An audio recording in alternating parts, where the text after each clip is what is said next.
കടം വേണോ? ലോകോത്തര ബ്രാൻഡുകളുടെ എല്ലാ മൊബൈൽ ഫോണുകളും smart T V, smart watch, headset തുടങ്ങിയ എല്ലാ ഗാഡ്ജറ്റുകളും തവണ വ്യവസ്ഥയിൽ സ്വന്തമാക്കൂ. ജ്യോതി മൊബൈൽസ്, ഏരൂർ. 10 വർഷത്തെ ഇടവേളയ്ക്ക് ശേഷം കുളത്തൂപ്പുഴ ഗ്രാമപഞ്ചായത്തിൽ വീണ്ടും അധികാരത്തിലെത്തിയ UDF പുതിയ പ്രസിഡന്റിനെ തീരുമാനിക്കാനുള്ള ചർച്ചകൾ സജീവമാക്കി.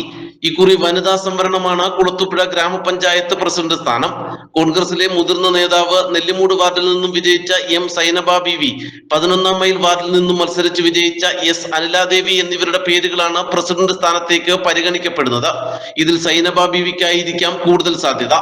കഴിഞ്ഞ ദിവസങ്ങളിൽ ചേർന്ന കമ്മിറ്റികളിൽ ഇരുവരുടെയും പേരുകൾ നേതാക്കൾ തന്നെ നിർദ്ദേശിച്ചു. ഒരുപക്ഷെ ഇരുവർക്കും 2.5 വർഷം എന്ന തരത്തിലുള്ള തീരുമാനവും വന്നേക്കാം.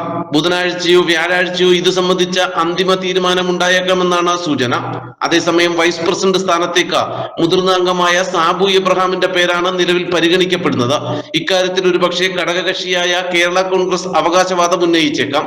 അങ്ങനെയെങ്കിൽ വൈസ് പ്രസിഡന്റ് സ്ഥാനവും 2.5 വർഷം എന്ന തരത്തിലുള്ള തീരുമാനവും ഉണ്ടായേക്കാം. എന്നാൽ ഇതിനിടയിൽ വരും തലമുറയുടെ പ്രാധാന്യം കണക്കിലെടുത്ത് പുതുമുഖങ്ങളെയും യുവാക്കളെയും പരിഗണിക്കണമെന്ന ആവശ്യവും തെരഞ്ഞെടുക്കപ്പെട്ടവരിൽ ചിലർ ഉന്നയിച്ചിട്ടുണ്ട്. ഇക്കാര്യം ഉന്നത നേതൃത്വത്തോട് ആവശ്യപ്പെട്ടതായുള്ള റിപ്പോർട്ടുകളും പുറത്തു വരുന്നുണ്ട്. ഈ മാസം 27-നാണ് പ്രസിഡന്റ്, വൈസ് പ്രസിഡന്റ് തെരഞ്ഞെടുപ്പുകൾ നടക്കുന്നത്. 27-ന് രാവിലെ പ്രസിഡന്റ് തെരഞ്ഞെടുപ്പും ഉച്ചയ്ക്ക് 2 മണിക്ക് വൈസ് പ്രസിഡന്റ് തെരഞ്ഞെടുപ്പും നടക്കും. നാട്ടുവാർത്ത, കുളത്തൂപ്പുഴ.